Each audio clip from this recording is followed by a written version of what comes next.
మనం కాపులం. ఏ రాజకీయ వేదికైనా సరే కాపుల సత్తా ఏంటో చూపిద్దాం, మనతో పెట్టుకుంటే మడతెట్టేద్దాం అంటూ ఏపీలో జరుగుతున్న వరుస కాపు మీటింగ్లు కాకరెపుతున్నాయి. మొన్న మధ్య శ్రీకాకుళంలో జరిగిన 2 వరుస కాపు సమ్మేళనాలు టాక్ ఆఫ్ ది టౌన్ గా మారితే నిన్నటి మీటింగ్ మాత్రం టాక్ ఆఫ్ ది స్టేట్ గా మారింది. అసలేంటి కాపు వ్యూహం?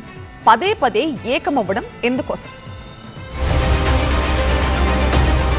ఏపీ రాజకీయాల్లో నిర్ణయాత్మక శక్తిగా కాపులున్నారు అన్నది చరిత్ర చెబుతున్న సత్యం.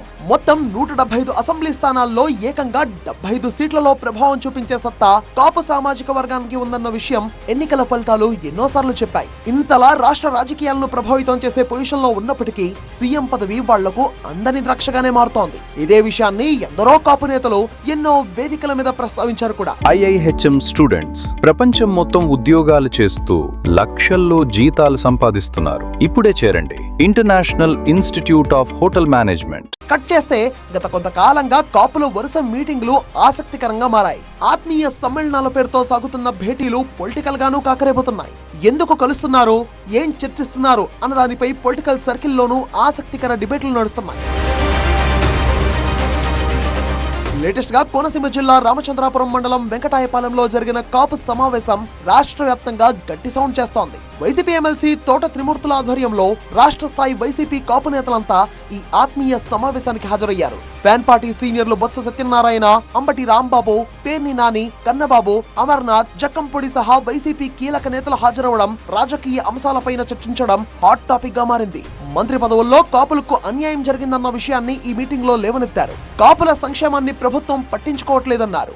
కాపులు విపరీతమైనటువంటి పిల్లల చదువు విపరీతమైనటువంటి భారం అయ్యింది. కాబట్టి తక్షణమే ప్రభుత్వం మీద ఒత్తిడి పెంచాలి. కాపులతో పాటుగా మిగతా పేదరికంలో ఉన్నటువంటి అన్ని వర్గాలకి కూడా మేలు చేకూరేలాగా కాలేజీల్లో ఫీజు చెల్లించేలాగా ప్రభుత్వం మీద ఒత్తిడి తీసుకురావాలని చెప్పని, అలాగే వైఎస్ఆర్ కాంగ్రెస్ పార్టీ కంటే కూడా ఎక్కువగా చేస్తాం కాపులకి అని చెప్పి సంవత్సరానికి 3,000 కోట్ల రూపాయలు కాపులకి సంక్షేమానికి ఖర్చు పెడతామని చెప్పి 3 రూపాయలు కూడా ఈ 2 ఏళ్లలో ఖర్చు పెట్టకపోవటం.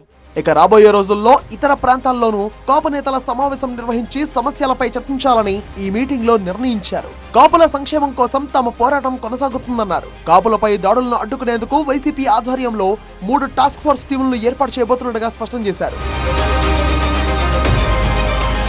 జూన్ 14వ తేదీన శ్రీకాకుళంలో తూర్పు కాపు ఆత్మగౌరవ సమ్మేళన సభ జరిగింది. ఈ సమావేశానికి పార్టీలకు అతీతంగా కాపు నేతలంతా హాజరయ్యారు. వైసీపీ సీనియర్ నేత బొత్స సత్యనారాయణతో పాటు TDP MLC Vepada Chiranjeevi Rao, market director Anepu Ramakrishna Naidu వంటి పలు పార్టీల కాపు నేతలు హాజరై రాజకీయంగా కాపులకు దక్కాల్సిన ప్రాధాన్యతపై ప్రధానంగా చర్చించారు. ఇదే శ్రీకాకుళంలో మార్చి 31న కూడా కాపు నేతల కీలక సమావేశం జరిగింది. అఖిల భారత తూర్పు కాపు సంక్షేమ సంఘం అధ్యక్షుడు, పాతపట్నం టీడీపీ ఎమ్మెల్యే మామిడి గోవిందరావు, బీజేపీ జిల్లా అధ్యక్షుడు సిరిపురపు తేజేశ్వరరావు సహా పలువురు నేతలు ఈ సమావేశానికి హాజరయ్యారు. ఉత్తరాంధ్ర జిల్లాల్లో అత్యధిక జనాభా కలిగిన తూర్పు కాపులను ఎన్నికల్లో రాజకీయ పార్టీలు విస్మరిస్తున్నాయని, రాబోయే స్థానిక సంస్థల ఎన్నికల్లో తగినన్ని స్థానాలు కేటాయించాలని డిమాండ్ చేశారు. ఇన్నాళ్ల మౌనం ఇక చాలు, ఇకపై సౌండ్ గట్టిగా వినిపించాలి అన్నది కాపు నేతల వరుస మీటింగుల సారాంశం. రాజకీయంగానూ తగిన ప్రాధాన్యత కావాలంటోంది సామాజిక వర్గం. మరి రాబోయే రోజుల్లో రాజకీయ పార్టీలు ఈ కాపు గళాన్ని ఎలా శాంతింపజేస్తాయో చూడాలి.